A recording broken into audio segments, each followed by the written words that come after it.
नमो तस्स भगवतो अरहतो सम्मा संबुद्धस्स।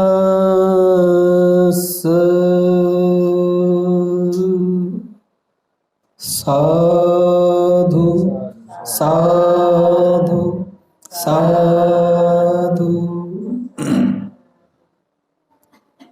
तथागत सम्यक संबुद्धांना त्रिवार अभिवादन करतो। तथागतांचा शुद्ध पवित्र सद्धम्म तथा या सद्धम्माचा अविरतपणे प्रचार आणि प्रसार करणारा पूजनीय भिक्खू संघ, या पवित्र पूजनीय भिक्खू संघाला त्रिवार अभिवादन करतो। ज्यांच्या अथांग अमर्याद त्याग प्रभावामुळे या भारत भूमीला बुद्ध भूमीचे रूप पुन्हा प्राप्त झालं, असे बौद्ध धम्माचे पुनरुद्धारक, तुम्हा आम्हा सर्वांचे उद्धार करते, भारतीय संविधानाचे एकमेव शिल्पकार, बोधिसत्व चरित गुणोपेतम डॉक्टर बाबासाहेब आंबेडकर यांच्या समग्र धम्म क्रांतीमध्ये जीवनाच्या शेवटच्या श्वासापर्यंत समर्पित राहून आजच्या या मंगलमय प्रसंगी जिल्हा अकोला मांजरी या गावामध्ये आनंद बुद्ध विहार या ठिकाणी आजचा हा धम्म संस्कार आपण संपन्न करीत आहोत।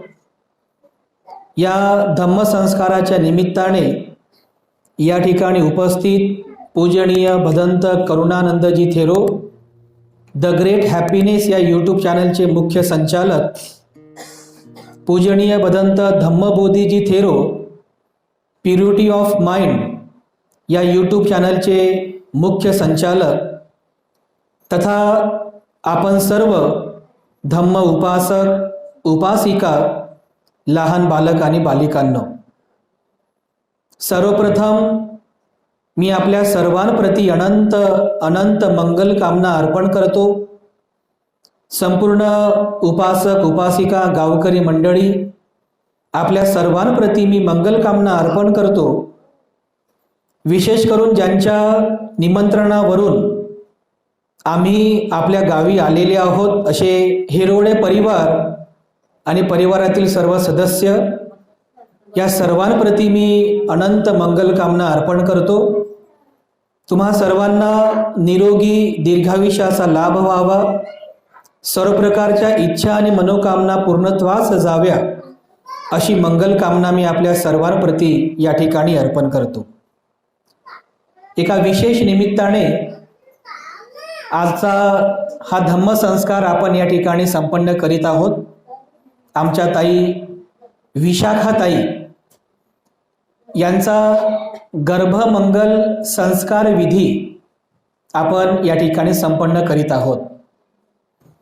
तेव्हा सर्वप्रथम विशाखा ताई आणि ताईंच्या गर्भामध्ये असणाऱ्या बाळाबद्दल सुद्धा मी मंगल कामना आशीर्वाद अर्पण करतो। बौद्ध धम्मातील हा एक महत्त्वपूर्ण असा संस्कार आहे, किंबहुना मानवी जीवनातील सुद्धा अत्यंत महत्त्वपूर्ण असा हा पहिला संस्कार आहे। पहिला संस्कार याकरिताच म्हणतात, कारण बघा, त्या गर्भामधील बाळाचा अजून जन्म झालाही नाही, तर त्यावर संस्कार टाकण्याची प्रक्रिया सुरू झालेली आहे। म्हणजे अजून जन्म झाला नाही, परंतु त्या गर्भामध्ये असणाऱ्या बाळावर संस्कार टाकण्याची प्रक्रिया सुरू झालेली आहे। म्हणजे आज पहिल्यांदा ते गर्भातील बाळ धम्माचा संस्कार ग्रहण करीत आहे ना, आणि म्हणून याला या मानवी जीवनातील पहिला धम्म संस्कार असं म्हणतात। कारण या संस्कारामधूनच गर्भातील जे बाळ आहे ते बाळ पहिल्यांदा धम्माचा संस्कार ग्रहण करीत असते। काही लोकांना असं वाटेल की त्या बाळाचा तर जन्म अजून झाला पण नाही, मग कसं काय बरं त्या बाळाला हा संस्कार ग्रहण करता येतो, असं वाटते काही लोकांना, आहे की नाही? बौद्ध धम्मामध्ये हा संस्कार विधी सांगितलेला आहे. आता आपल्या भारतामध्ये अशी परंपरा आहे की जेव्हा ती गर्भित माता 7 महिन्यांची गर्भावस्था पूर्ण करते, 7वा महिना, तेव्हा त्या 7व्या महिन्यामध्ये तिचा संस्कार केला जातो. आपल्या परंपरेकडे त्या संस्काराला डोहाळे म्हणतात, आहे ना? डोहाळे म्हणतात ना, डोहाळेचं जेवण आहे म्हणतात. कधी? 7व्या महिन्यामध्ये.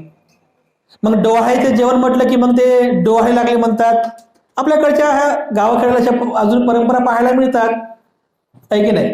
मग आंबट खायचे डोहाळे लागले म्हणतात, चिंच खायचे डोहाळे लागले म्हणतात, काही काही ठिकाणी तर ते लाल मातीच खायचे डोहाळे लागले म्हणतात. सांगा, डोहाळे आम्हाला अजूनपर्यंत समजलं नाही की डोहाळे आहे काय. हे नेमके जे डोहाळे म्हणतात ते डोहाळे आहे काय हे अजूनपर्यंत समजलं नाही.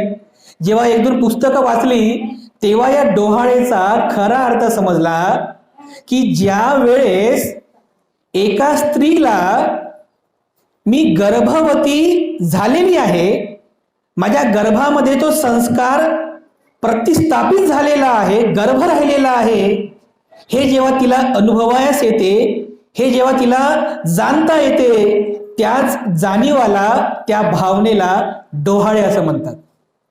मग आता जर 7वा महिना आहे, डोहाळे तर 7 महिन्यापूर्वीच लागलेले आहेत, आहे की नाही? बरोबर आहे ना? मग तरी सुद्धा आपण काय म्हणतो? 7वा महिना डोहाळे, 7वा महिना डोहाळे. बांधवांनो, भगिनींनो, बौद्ध धम्म संस्कारामध्ये 7व्या महिन्याचा संस्कार सांगितलेलाच नाहीये, हे लक्षात घ्या. 7व्या महिन्याचा संस्कार सांगितलेला नाहीये. पूर्ण बुद्धी सुसंगत आणि विज्ञानाची सुसंगत असा संस्कार बौद्ध धर्मामध्ये सांगितलेला आहे. ज्याला आपण 7व्या महिन्याचा संस्कार म्हणतो, बौद्ध संस्कारामध्ये तो 7व्या महिन्याचा संस्कार नसून तो 7 महिन्यांचा संस्कार आहे. 7 महिने, फक्त 7वा महिना नाही, पूर्ण 7 महिन्याचा संस्कार आहे. म्हणजे ज्या वेळेस डोहाळे लागणे म्हणतो ना, म्हणजे ज्या वेळेस ती माता, त्या मातेच्या गर्भामध्ये गर्भाची प्रतिष्ठापना होते, ती गर्भार होते, त्या क्षणापासून, म्हणजे ज्याला आपण म्हणतो 3रा महिना, 3 महिने जेव्हा त्या मातेचे 3 महिने पूर्ण होतात, तर असं विज्ञान आहे, हे ज्ञान आहे की ज्या वेळेस ते मातेचे 3 महिने पूर्ण होतात, म्हणजे गर्भ हा 3 महिन्यांचा पूर्ण होतो, त्यावेळेस त्या गर्भामध्ये असणाऱ्या बाळाचं चित्त, म्हणजे मन, त्या ठिकाणी उत्पन्न होत असते. त्या बाळाचं मन आहे ना सर्वांना? तुम्हाला मन आहे, मला मन आहे. त्या गर्भामध्ये जे बाळ आहे, त्या बाळाला सुद्धा मन आहे. त्या बाळाचं सुद्धा जे मन आहे ते त्या ठिकाणी उत्पन्न होत असते. कधी? जेव्हा ती गर्भित माता 3 महिन्यांची पूर्ण होते तेव्हा. म्हणूनच तर त्या गर्भामध्ये असणाऱ्या बाळाला त्या वेळेपासून बाहेरचा आवाज ऐकू येतो. काय ऐकू येतो? कारण त्याच्याकडे तिथं मन आहे ना. फक्त शरीर असतं ना, फक्त शरीर, मन नाही आहे, फक्त शरीर असतं तर त्याला भास झाला नसता. पण तिथे शरीर पण आहे, म्हणजे त्या गर्भामध्ये ते बाळ पण आहे, पण त्या बाळाचं जे मन आहे ते मन सुद्धा तिथे उत्पन्न झालेलं आहे. म्हणून त्याला बाहेरचा आवाज ऐकू येतो, त्याला बाहेरचा स्पर्श जाणवतो. जर ती माता अचानक काहीतरी घाबरली समजा, तर त्याचे पण संस्कार त्या बाळावर पडतात. का बरं? कारण तिथे काय आहे? तिथे मन आहे, चित्त आहे. म्हणजे ज्याप्रमाणे चित्ताचे धर्म असतात, त्या सर्व चित्त धर्माचा संस्कार ते बाळ ग्रहण करीत असते. कधीपासून? जेव्हा त्या मातेला 3 महिने पूर्ण होतात. मग त्या ठिकाणी चित्त उत्पन्न झालं त्या बाळाचं, त्या गर्भामध्ये बाळाचं चित्त उत्पन्न झालं. त्या 3ऱ्या महिन्यापासून तर पुढील 7व्या महिन्यापर्यंत, म्हणजे कधी? जो 9वा महिना लागतो ना, तोपर्यंत किंवा पुढे प्रसूती होईपर्यंत हा जो 7 महिन्यांचा जो काळ आहे, या 7 महिन्यांच्या काळामध्ये त्या गर्भामधील बाळाचं जे चित्त आहे ते संस्कार ग्रहण करीत असते, बाहेरचे संस्कार. आणि म्हणूनच याला 7 महिन्यांपर्यंत, म्हणजे 3ऱ्या महिन्यापासून तर पुढील 9व्या महिन्यापर्यंत किंवा प्रसूती होईपर्यंत पूर्ण 7 महिन्यांपर्यंत त्या बाळावर, त्या गर्भातील त्या बाळाच्या चित्तावर संस्कार टाकण्याची ही अशी पूर्ण मोठी प्रक्रिया आहे. आणि म्हणून ज्याला गर्भमंगल संस्कार विधी असं म्हणतात. गर्भमंगल संस्कार विधी. मग ज्या अर्थी हे तुम्हाला समजलं की माझं जे बाळ आहे हे बाळ फक्त शरीर घेऊन जन्मास येत नाही. जे बाळ असतं ते फक्त शरीर घेऊन जन्मास येत नाही, तर त्या शरीरासोबत त्याचं एक मन सुद्धा जन्मास येत असतं. मन. तुम्ही जेव्हा दवाखान्यात जाता म्हणजे प्रसूती झाल्यानंतर, तर दवाखान्यात गेल्यानंतर त्या बाळाकडे आपण पाहतो आणि काय म्हणतो, या बाळाचं जे डोळे आहेत ते कुणावर गेले, ते बापावर गेले म्हणतो. असं म्हणतो साहजिकच. त्या बाळाचं जे नाक आहे तर ते कोणाकडे गेले, मामाच्या घरी गेले म्हणतात, म्हणजे आईकडे गेले म्हणतात बाळाचं नाक. बाळाचं जे डोकं आहे ते इकडे गेले म्हणतात बापाकडे, आहे ना. म्हणजे बाळाची जे शारीरिक लक्षणं आहेत त्याचे काही शारीरिक ठेवण आहे, एक तर आईकडे असते किंवा मग वडिलांकडे असते. बरोबर आहे की नाही. मग आपण सहजरित्या म्हणतो हे बाळाचे शारीरिक लक्षणं बघितल्यानंतर एकतर आईकडे पाहतो किंवा मग वडिलांकडे. बरं, हे सर्व आपण शरीराकडे पाहून म्हणतो असं, त्या बाळाचं जे मन आहे हे मन कसं आहे हे कोणी ओळखू शकते का? ओळखू शकते? ह्या बाळाचं मन अत्यंत रागीट आहे असं कोणी ओळखू शकते का? ह्या बाळाचं मन खूप क्रोधित आहे असं कोणी ओळखू शकते? किंवा हा बाळ अत्यंत शार्प माइंडचा आहे किंवा हे बाळ एकदम डल बुद्धीचा आहे असं कोणी ओळखू शकते का? नाही ओळखू शकत. किंवा ते तसं मन ओळखण्याची अशी कोणती मशीन पण नाही आहे. जसं बघा ते दवाखान्यात बसतात ना, ते काय म्हणतात त्याला, सोनोग्राफी, अल्ट्रासाऊंड असते मशीन. ते डॉक्टर दाखवतो ना कॅम्प्युटरवर, हे बघा बाळाचा हात, हे बघा बाळाचं डोकं, हे बघा बाळाचे पाय, हे बाळाचं पोट, असं ते दाखवतात ना कॅम्प्युटरवर. बरोबर, तुम्ही पाहता की नाही सोनोग्राफीमध्ये, अल्ट्रासाऊंड मध्ये. पण त्या बाळाचं मन कसं आहे हे मन दाखवणारी कोणती मशीन आहे का? नाही आहे कोणती मशीन. बरोबर आहे की नाही. पण या मनाचा जो संस्कार आहे हे मन ओळखलेलं आहे तथागत सम्यक संबुद्धांनी. हे मन काय आहे, या मनाची उत्पत्ती कशी होते, या मनाचा चित्त धर्म काय आहे, चेतासी काय आहे, हे सर्व तथागत सम्यक संबुद्धांनी ओळखलेलं आहे.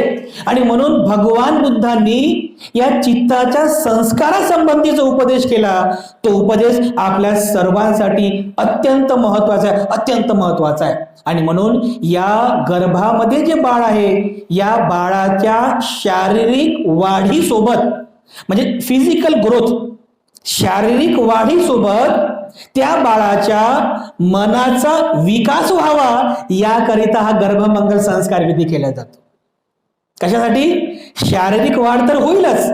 तुम्ही त्याला म्हणजे जसं आई, ती जी माता असते, तुम्ही उपहासात किंवा ते बोलता ना की बाई 2 घास जास्त खा बरं, 1 घास तुझ्यासाठी आणि 1 घास बाळासाठी, आहे ना. बाई 2 घोट पाणी जास्त पी बरं, 1 घोट तुझ्यासाठी आणि 1 घोट त्या बाळासाठी, असं म्हणतो ना आपण. म्हणजे का बरं म्हणतो असं? कारण आपल्याला हे चांगल्या प्रकारे माहित आहे की आई जे काही खाते त्याचा एक अंश त्या बाळाला, त्याची जी नाळ जोडलेली असते ना आईसोबत, त्या नाळेद्वारे त्या बाळाला मिळतो. आई जे काही पाणी पिते त्या पाण्याचा एक अंश त्या नाळेद्वारे त्या बाळाला मिळतो. म्हणजे आई जे काही खाते, जे काही पिते, त्या खाण्याचा पिण्याचा एक अंश त्या नाळेद्वारे त्या बाळाला प्राप्त होतो आणि त्यामुळे बाळाची शारीरिक वाढ होते. शरीर त्याचं वाढत जातं. म्हणजे आईकडूनच त्याला अन्न आणि पाण्याचा पुरवठा होतो. बरं, मनाचं काय? अन्न आणि पाणी त्याला मिळालं, बरोबर मिळत आहे. मनाचं काय? मनाला पण काहीतरी खाद्य पाहिजे ना. जसं पोटासाठी भाकर पाहिजे तसं त्या मनासाठी पण काहीतरी खाद्य पाहिजे की नाही? पाहिजे ना. म्हणजे ते जे मनाचं खाद्य आहे ते म्हणजे संस्कार आहेत. मनाचं खाद्य काय? संस्कार. आणि कोणतं खाद्य? चांगले संस्कार ग्रहण केलं तर मन चांगले विकसित होईल. आणि जर चुकीचे संस्कार दिले, चुकीचे संस्कार ग्रहण केले तर मन हे अकुशल बनेल आणि त्याच चित्ताने ते बाळ जन्मग्रहण करेल. आणि म्हणून त्या बाळाच्या मनाचा विकास व्हावा याकरिता हा गर्भमंगल संस्कार विधी केला जातो. ज्याप्रमाणे आईची अन्न पाण्याची नाळ त्या बाळासोबत जुळलेली असते, अगदी त्याचप्रमाणे ह्या मनाची नाळ सुद्धा बाळाच्या मनासोबत जुळलेली असते. त्याला संस्काराची नाळ असं म्हणतात. संस्काराची नाळ. आणि त्या संस्कार रूपी नाळेद्वारे त्या बाळाच्या मनाकरिता संस्कार त्याला मिळत असतात. जसं अन्न मिळते, पाणी मिळते, अगदी त्या संस्कार रूपी नाळेतून सुद्धा त्या बाळाला संस्कार मिळत राहतात. मग हे संस्कार कसे मिळावेत याचा सुद्धा आपण विचार करावा. बरोबर आहे ना?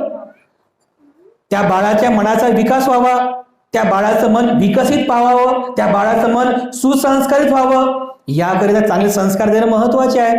तर यापैकी काही महत्वपूर्ण संस्कार भगवान बुद्धाने सांगितलेले आहेत. काही महत्वपूर्ण संस्कार आहेत. जसं बघा, आम्ही विशाखाताईंच्या घरी आता गर्भमंगल संस्कार केला.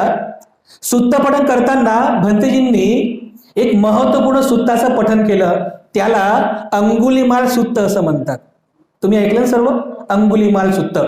ज्या ज्या वेळेस गर्भमंगल संस्कार विधी होतो त्या प्रत्येक ठिकाणी भिक्खू संघ अंगुलीमाल सुत्ताचं पठण करतात, अंगुलीमाल भंतजींचं स्मरण करतात. का बरं? या मागचा इतिहास आहे. हे महत्वाचं आहे.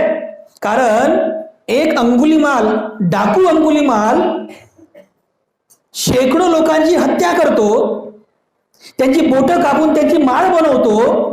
आणि जेव्हा 999 लोकांची 999 लोकांची हत्या करून त्यांची माळ बनवून, तेव्हा माळ पूर्ण करण्यासाठी त्याला आणखी एका अंगठ्याची गरज आहे, तर तो आपल्या आईची हत्या करण्यासाठी निघतो. मातेची हत्या. भगवान बुद्ध सर्वज्ञ असतात. अरे आज तो अंगुलीमाल महापाप कर्म करणार आहे. कारण आईची हत्या करणे महापाप आहे, वडिलांची हत्या करणे महापाप आहे, श्रमणांची हत्या करणे महापाप आहे, अरहंताची हत्या करणे महापाप आहे, बुद्धाचा खून काढणे महापाप आहे, आणि समाजामध्ये फूट पाडणे, संघामध्ये फूट पाडणे हे महापाप आहे. भगवान बुद्धाने जाणलं, अरे तो अंगुलीमाल आज आईची हत्या करणार आहे, महापाप करणार आहे. त्याला या महापाप करण्यापासून आपण वाचवलं पाहिजे, त्याला परावृत्त केलं पाहिजे. तेव्हा भगवान बुद्ध त्या अंगुलीमालाचं मत परिवर्तन करतात की अंगुलीमाला, अजूनही तुझ्यामध्ये पुण्य जिवंत आहे, अजूनही तुझ्यामध्ये कुशल जिवंत आहे. तू स्वतःला जाण, त्या पुण्याचा विकास कर, ते कुशल जे आहे त्याचा विकास कर. तुझ्यामध्ये पुण्य आणखीन जिवंत आहे. त्याचं मत परिवर्तन करतात. आणि हा हिंसा करणारा अंगुलीमाल, ज्याने शेकडो लोकांना मारलं, असा अंगुलीमाल भिक्षू बनतो. भगवान बुद्धांची अनंत अनुकंपा त्या अंगुलीमालावरती होते.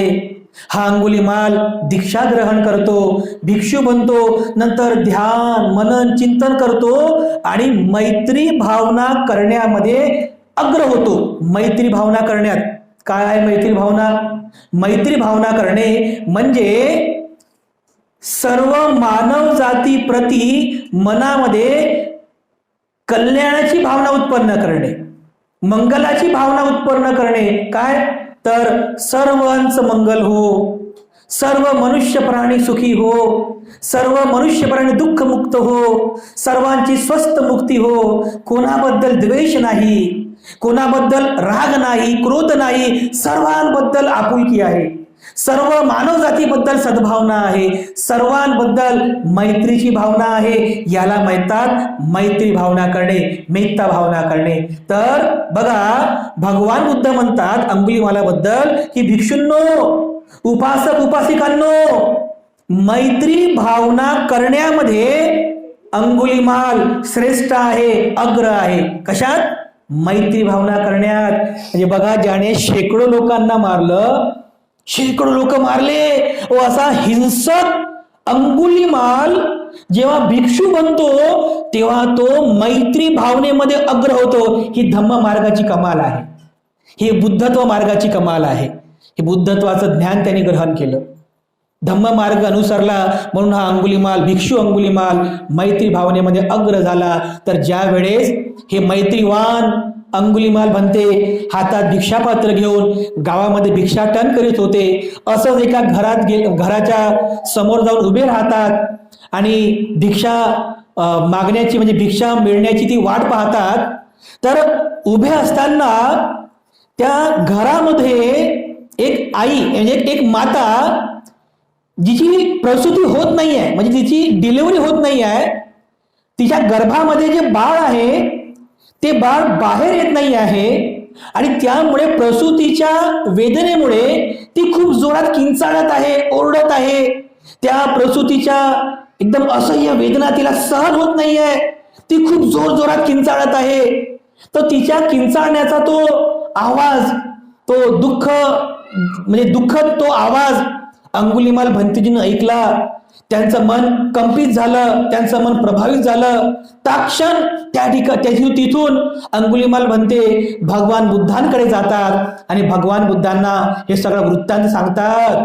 मग भगवान बुद्ध म्हणतात की अंगुलीमाला, तू त्या ठिकाणी परत जा ज्या ठिकाणी ती प्रसूती होत असलेली जी माता आहे त्या घरी तू परत जा आणि तिथे जाऊन मनोभावे त्या ठिकाणी मैत्री भावना कर त्या मातेबद्दल, त्या मातेच्या गर्भामध्ये जे बाळ आहे त्या बाळाबद्दल अशी मैत्री भावना कर की हे भगिनी, जे मी माझ्या जीवनामध्ये अनंत अमर्याद हिंसा केली, परंतु जेव्हापासून मी या आर्य जातीमध्ये म्हणजे हा जो संघ आहे भिक्खू संघ, जेव्हापासून मी या भिक्खू संघामध्ये प्रविष्ट झालो, माझा नवा जन्म झाला, या आर्य संघामध्ये माझा जन्म झाला, तेव्हापासून मी कधीच कोणाची कळत अथवा न कळत हिंसा केली नाही. हे सत्यवचन आहे. आणि एतेन सच्चवज्जेन होतु ते जय मंगलम, होतु ते जय मंगलम गब्भसाती. तुझं आणि तुझ्या गर्भातील जे बाळ आहे त्या बाळाचं जय मंगल कल्याण हो, जय मंगल कल्याण हो, अशी मैत्री भावना कर. मैत्री भावनेमध्ये अग्र होते अंगुलीमाल भंते. त्याच वेळेला अंगुलीमाल भंते परत त्या घरी जातात, तिथे उभे राहतात आणि अनंत श्रद्धा भावनेतून बुद्ध धम्म संघाचं स्मरण करून मग त्या ठिकाणी मैत्री भावना करतात.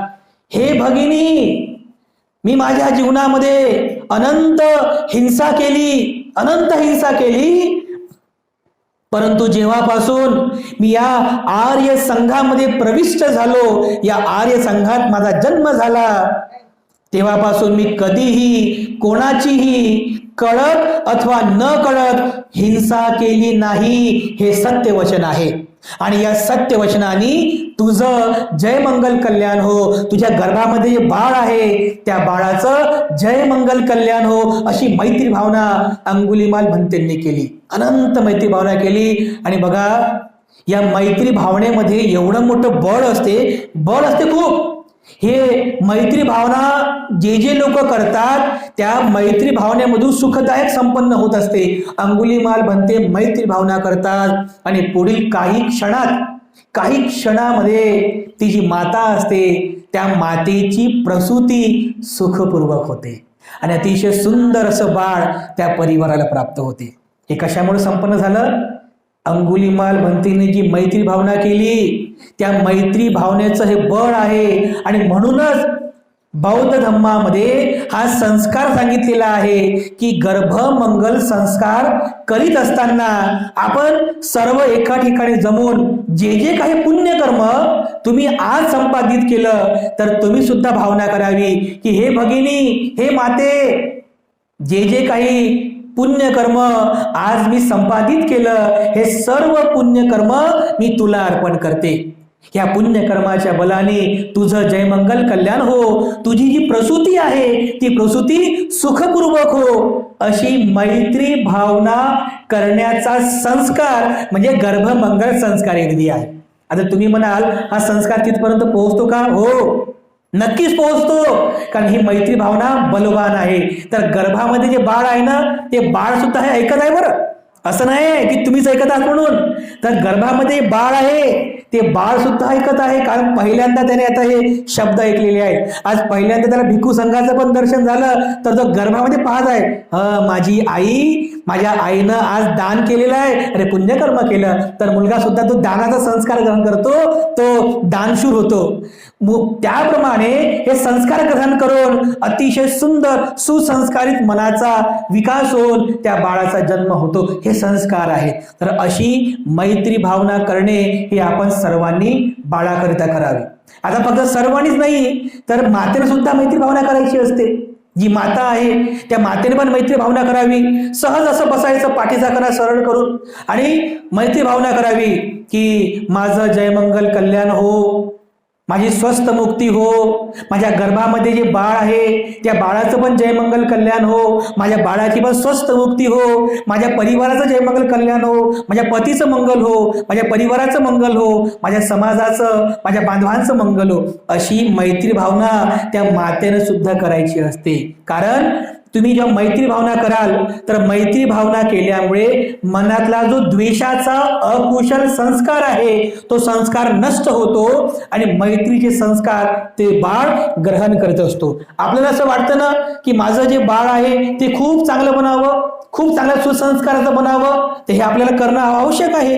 हे आपल्या सर्वांना करावंच लागणार आहे. आणि म्हणून हे पहिलं जे कर्तव्य आहे मैत्री भावना करणे, हे प्रत्येक मातेने आणि प्रत्येकाने करणं अतिशय महत्वाचं आहे. त्यानंतर आणखीन एक तत्व भगवान बुद्ध शिकवतात. त्या तत्वाला म्हणतात करुणा. करुणा करणे. करुणा म्हणजे काय, तर ज्या वेळेस तुम्ही एखाद्या दुःखी व्यक्तीला पाहता, त्याचं दुःख पाहता, अरे अरे किती हा व्यक्ती दुःखी आहे, अरे अरे हा व्यक्ती किती रोगी आहे, हा व्यक्ती दुःखातून मुक्त झाला पाहिजे असं तुमच्या मनाला वाटलं पाहिजे, हा व्यक्ती या रोगातून मुक्त झाला पाहिजे, अशी जेव्हा मनामध्ये तुमची भावना उत्पन्न होते त्या भावनेला म्हणतात करुणा. कंपॅशन भावना, करुणेची भावना. तर ही करुणा भावना सुद्धा तुमच्या मनात उत्पन्न झाली पाहिजे. करुणा भाव कधी, ज्या ज्या वेळेस तुम्ही एखाद्या दुःखी माणसाला पाहता, एखाद्या रोगी माणसाला पाहता, तर तुमचं मन असं व्हायब्रेट झालं पाहिजे, ही भावना उत्पन्न झाली पाहिजे. बघा बरं, डॉक्टर बाबासाहेब आंबेडकर किती करुणावान होते. बाबासाहेब आंबेडकर, जर बाबासाहेब आंबेडकरांनी असा विचार केला असता, अरे मी तर बॅरिस्टर झालो, मी मेंबर ऑफ पार्लमेंट आहे, MP आहे, मला बंगला आहे राहायला, मला गाडी फिरायला आहे, मला पगार पण मिळतो, आणि माझं सगळं चांगलं आहे, मी सुखी आहे, अरे मला काय करायचं या समाजाचं. हा समाज मरतो, दुःख आहे, दुखी आहे, हे त्यांचे कर्म आहेत. असं जर बाबासाहेबांनी विचार केला असता तर बाबासाहेब झाले नसते. अरे बाबासाहेब बोधिसत्व झाले नसते, या भारतीय संविधानाचे शिल्पकार सुद्धा झाले नसते. अनंत करुणा उत्पन्न झाली बाबासाहेबांच्या मनामध्ये. ज्या बाबासाहेबांनी बघितलं या समाजाकडे, अरे हा समाज किती दुखी आहे, अरे हा समाज, अरे किती हा समाज दुखी आहे, अरे या समाजाचं दुःख नष्ट झालं पाहिजे, अशी करुणा, महाकरुणा बाबासाहेबांच्या मनात उत्पन्न झाली. आणि म्हणूनच तर बाबासाहेबांनी संपूर्ण जीवन समर्पित करून टाकलं आपल्या सर्वांचा उद्धार करण्यासाठी. अनंत करुणा होती या भारताबद्दल. म्हणून स्वतःचीही पर्वा न करता बाबासाहेबांनी या भारताचं संविधान लिहिलं. कशामुळं? करुणा होती बाबासाहेबांच्या मनात. अनंत करुणाकर बाबासाहेब आंबेडकर होते. एवढी करुणाकर बाबासाहेबांनी आपल्या सर्वांचा उद्धार केला.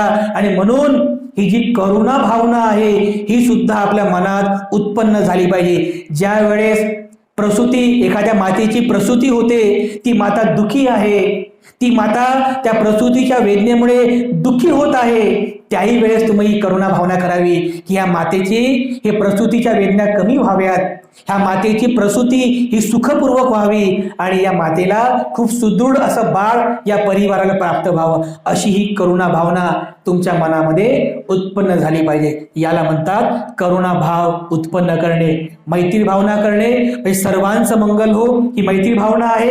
आणि दुःखी शोषित जनांच्या उद्धारासाठी सदैव मनामध्ये करुणा भाव असावा, कोणाबद्दल द्वेष नसावा, कोणाबद्दल मोह क्रोध नसावा, ही आहे करुणा भावना, सद्भावना.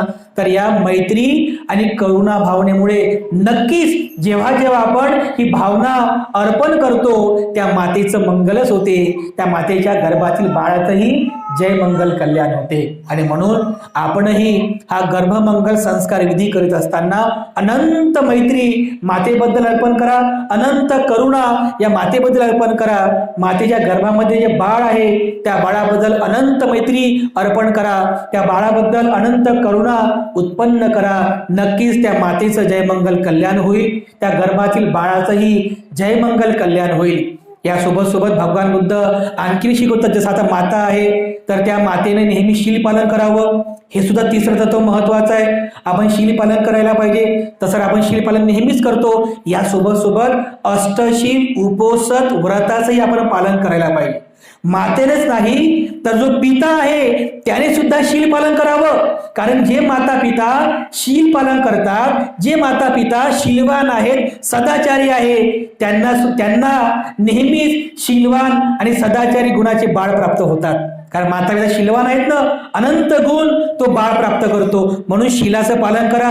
कधी हिंसा करू नये, कधी चोरी करू नये, कारण आपला बौद्ध जीवन मार्ग नाही आहे. व्यभिचारी मार्गाचा अवलंब करू नये, असत्य भाषण करू नये आणि कधीही नशा पाणी करू नये, कारण बौद्ध जीवन मार्ग माणसाला सदाचारी बनवतो. आणि म्हणून माता आणि पितांनी कधी हिंसेच्या हिंसेच्या मार्गाने जायचं नाही, चोरीच्या मार्गाने जायचं नाही, व्यभिचारी मार्गाने जायचं नाही, असत्य भाषण करायचं नाही आणि मद्यपान करायचं नाही. तर ज्यावेळेस तुम्ही शील पालन करता तर बाळ पण पाहते, वा माझे माता पिता खूप शीलवान आहेत, तर तो शीलाचा संस्कार ग्रहण करतो. माझे माता पिता खूप सदाचारी आहेत, तर तो सदाचाराचा संस्कार ग्रहण करतो. आणि म्हणून तुम्हाला जर तुमचे बाळ सदाचारी आणि शीलवान पाहिजे असतील तर माता पित्याने नेहमी शील पालन करावं, शीलाचं पालन करावं, सदाचारी जीवन जगावं. आणखीन एक तत्व महत्वाचं आहे, ध्यान साधना करणे. शॉर्टमध्ये सांगतो, ध्यान करणे. तर ध्यान जेव्हा आम्ही लोकांना म्हणतो ना की ध्यान पण करत चला, तर लोकांना काय वाटतं, ते ध्यान वगैरे करणे भंतेचीच काम आहे. पण आम्ही तर ध्यान करतोच, परंतु तुम्ही सुद्धा ध्यान करणं अत्यंत महत्वाचं आहे. का? कारण बघा तुमच्या मागे किती जबाबदाऱ्या असतात. गृहस्थी लोक, पती पत्नी, आई वडील, मुलं बाळ, घर संसार, काम धंदा, पैसा, शेतीबाडी, किती जबाबदाऱ्या असतात. ह्या सगळ्या जबाबदाऱ्या उत्कृष्ट पद्धतीने पार पाडण्यासाठी एक चांगलं खंबीर मन पण पाहिजे ना. तर हे चांगलं मन जर बनवायचं असेल तर तुम्हाला ध्यान करावं लागेल. जास्त वेळ नाही, पण कमीत कमी 10 मिनिटं का असे ना तुम्ही ध्यान करायला पाहिजे. ध्यान करायचं जेव्हा तुम्ही सकाळी झोपेतून उठता. मातेने पण लक्षात घ्या, जेव्हा तुम्ही सकाळी झोपेतून उठता, फ्रेश झाल्यानंतर बुद्धांचं स्मरण करा, बाबासाहेबांचं स्मरण करा आणि असं पाठीचा कणा सरळ करून असं डाव्या हातावरती उजवा हात ठेवून डोळे बंद करून आपण ध्यान करावं. म्हणजे आपला जो येणारा जाणारा जो श्वास आहे या श्वासावरती आपलं मन केंद्रित करण्याचा प्रयत्न करायचा, कॉन्सन्ट्रेट करण्याचा प्रयत्न करायचा. तर श्वास येत आहे असं जाणायचं, श्वास जात आहे असं जाणायचं. याला म्हणतात ध्यान करणे. म्हणजे आपलं जे चित्त आहे ना, आपलं जे मन आहे, या मनाला एककेंद्रित करण्यासाठी, मनाला कॉन्सन्ट्रेट करण्यासाठी ध्यान करा. 10 मिनिटं, जास्त वेळ नाही, 10 मिनिटं जरी तुम्ही ध्यान केलं ना तरी पूर्ण दिवसभराची ऊर्जा तुम्हाला प्राप्त होते. म्हणून आपल्याला ध्यान करणं सुद्धा तेवढंच महत्वाचं आहे. म्हणून मातांनो, भगिनींनो आणि सर्वांनीच, उपासकांनो सुद्धा 10-10 मिनिटं का असेना आपण ध्यान सुद्धा करायला पाहिजे. कारण ध्यान आपल्या सर्वांसाठी फार महत्वाचं आहे. त्यामुळे हे जे काही महत्वाची तत्व भगवान बुद्धाने शिकवलेली आहे, या सर्व तत्वांचा अंगीकार आपण सर्वांनी करावा. नेहमी मैत्री भावना करावी, नेहमी करुणा भाव उत्पन्न करावा, सदैव शील पालन करावं, अष्टशिलेचं पालन करावं आणि नेहमी आपण ध्यान करावं, आनापान सतीचा अभ्यास करावा आणि नेहमी भगवंतांवर आपली श्रद्धा ही वाढवत राहावी, द्विगुणित करावी. बुद्ध धम्म आणि संघ या 3 रत्नांवर अनंत श्रद्धा ठेवा. डॉक्टर बाबासाहेब आंबेडकर या महापुरुषांनी आपला उद्धार केला. या महापुरुषांवर आपली नितांत श्रद्धा ठेवा आणि नेहमी हे जे छोटे छोटे बाळ आहेत, या बाळांपुढे बुद्धाचा आणि बाबासाहेबांचा आदर्श निर्माण करा. त्यांना सांगा, असं भगवान बुद्धांकडे दाखवायचं आणि म्हणायचं की बाळा, हे बघ, हे आपले बुद्ध आहेत. भगवान बुद्धांनी कधी हिंसा केली नाही, भगवान बुद्धांनी कधी चोरी केली नाही, कधी व्यभिचार केला नाही, असत्य भाषण केलं नाही, कधी मद्यपान केलं नाही. बाळा, तुला बुद्धाप्रमाणे शीलवान बनायचं आहे. हा आदर्श, बुद्धांचा आदर्श त्या बाळाच्या समोर तुम्हाला ठेवावा लागणार आहे. बाबासाहेबांसमोर दाखवायचं की बघ बाळा, हे आपले बाबासाहेब आहे. बाबासाहेबांकडे त्यावेळी काहीच नव्हतं, परंतु बाबासाहेब झाले. अरे शिक्षणामध्ये अग्रेसर झाले, बाबासाहेब झाले, बोधिसत्व झाले, तुमचे आमचे उद्धारकर्ते झाले, या भारतीय संविधानाचे शिल्पकार झाले. बाळा, तुला बाबासाहेबांप्रमाणे बनायचं आहे. बरं, तुला सुद्धा शिक्षणामध्ये पुढं जाऊन मोठं बनायचं आहे. स्वतःचं नाव, परिवाराचं नाव मोठं करायचं आहे. असा आदर्श बाळापुढे निर्माण करावा लागेल ना. मग मला सांगायचं आहे की बुद्ध आणि बाबासाहेबांसारखा आदर्श ज्या मुलांपुढे आहे, ज्या मुलींपुढे आहे, त्यांना दुसऱ्या कोणत्याच आदर्शाची गरज नाही आहे. अशा प्रकारे बुद्धाचा आदर्श घेऊन ते बाळ शीलवान बनतील आणि बाबासाहेबांचा आदर्श घेऊन ते शिक्षणामध्ये पुढे जातील, मोठ्या हुद्द्यापर्यंत जातील, मोठ्या नोकऱ्यापर्यंत जातील, स्वतःचं नाव मोठं करतील, परिवाराचं नाव मोठं करतील आणि समाजाचं नाव सुद्धा मोठं करतील. आणि म्हणून आपण सर्वांनी हाही संस्कार आपल्या लहान लहान बालकांपुढे निर्माण करावा. सरते शेवटी फक्त एक महत्वाची गोष्ट सांगतो आणि माझं प्रवचन या ठिकाणी समाप्त करतो. नेहमी तर आम्हाला पाहायला मिळत नाही, परंतु सहसा जेव्हा आम्ही गाव खेड्यानं फिरतो धम्मप्रचार दौऱ्याच्या निमित्ताने, तर म्हणजे बहुतांश ठिकाणी आम्हाला शहरामध्ये सुद्धा, तर बहुतांश परिवारामध्ये हा विचार मात्र आम्हाला नेहमीच ऐकायला मिळतो. पाहतो आम्ही की लोक असं म्हणतात, आता आम्हाला काय पाहिजे, आम्हाला वंशाचा दिवा पाहिजे म्हणतात. आम्हाला वंशाचा दिवा पाहिजे म्हणतात. वंशाचा दिवा, अरे बरं ठीक आहे ना, वंशाचा दिवा ठीक आहे. आणि जर पंथी झाली तर, म्हणजे मुलगी झाली तर काय, अरे मग असे नाराज होतात ना, आम्हाला वंशाचा दिवा पाहिजे होता, पुत्र पाहिजे होता आणि ही झाली. अरे एवढे नाराज होतात मुलीचा जन्म झाल्यामुळे, म्हणजे विचारूच नका, आम्ही स्वतः पाहिलेलं आहे. लोक नाराज होतात. भगवान बुद्धांनी 2500 वर्षापूर्वी सांगितलेलं आहे. काय बुद्ध म्हणतात की पुत्रापेक्षा कन्या बरी, मुलापेक्षा मुलगी बरी आहे. कारण मुलगा हा केवळ एकाच घराचा उद्धार करतो. एकतर मुलगा घराचा उद्धार करतो, नाहीतर घर बर्बाद करतो. एकच काम आहे की नाही, एकतर उद्धार करेल नाहीतर बर्बाद करेल. पण मुलगी जी असते ती 2 घरांचा उद्धार करते. एक, जिथे जन्मली त्या मायबापाच्या घराचा उद्धार करते आणि लग्न करून ज्या घरी जाते त्या सासू सासऱ्यांच्या घराचा उद्धार करते. 2 घरांचा उद्धार करते. भगवान बुद्धाने सांगितलं की मुलापेक्षा मुलगी बरी आहे, कारण मुलगी ही 2 घराचा उद्धार करते. किती महत्वाचा उपदेश आहे. आणि आज असंही विचार करणारे लोक आहेत की आम्हाला वंशाचाच दिवा पाहिजे, वंशाचाच दिवा पाहिजे. अरे बांधवांनो, मुलगी सुद्धा आता कमी राहिलेली नाही आहे. भारतातल्या प्रत्येक क्षेत्रामध्ये मुलींनी काबीज केलेला आहे. मुलाच्या खांद्याला खांद्या लावून, मग ते पॉलिटिक्स असेल, ऍडमिनिस्ट्रेशन असेल, प्रशासन असेल, शासन असेल, किंवा मग व्यापार असेल, शिक्षणातलं क्षेत्र असेल, प्रत्येक क्षेत्रामध्ये मुलींनी वरपर्यंत मजल गाठलेली आहे. मुलांच्या खांद्याला खांद्या लावून किंवा तब्बल त्याच्याही पुढे जाऊन मुलींनी यश प्राप्त केलेलं आहे, पादक्रांत केलेला यशाचे शिखर. मुलगी काही कमी राहिलेली नाही आहे. आणि म्हणून जेव्हा काही आपल्या परिवारामध्ये मुलीचा जन्म झाला तर उत्सव साजरा करावा, आनंद उत्सव साजरा करावा की आपल्या घरामध्ये मुलीचा जन्म झाला. आणि जे लोक मुलीचा जन्म झाल्यानंतर उत्सव साजरा करतात, महोत्सव साजरा करतात, ते लोक आणि ते परिवार खरोखर धन्य आहेत. खरोखरच ते लोक धन्यवादास अभिनंदनास पात्र आहे की जे मुलीच्या जन्मामुळे एकदम खुश होतात. आपण सर्वांनी हा विचार सुद्धा ग्रहण करणं अतिशय महत्वाचं आहे. मुलगा हो की मुलगी हो, दोन्हीही सारखेच आहेत. दोघांनाही चांगले संस्कार द्या, चांगलं शिक्षण द्या.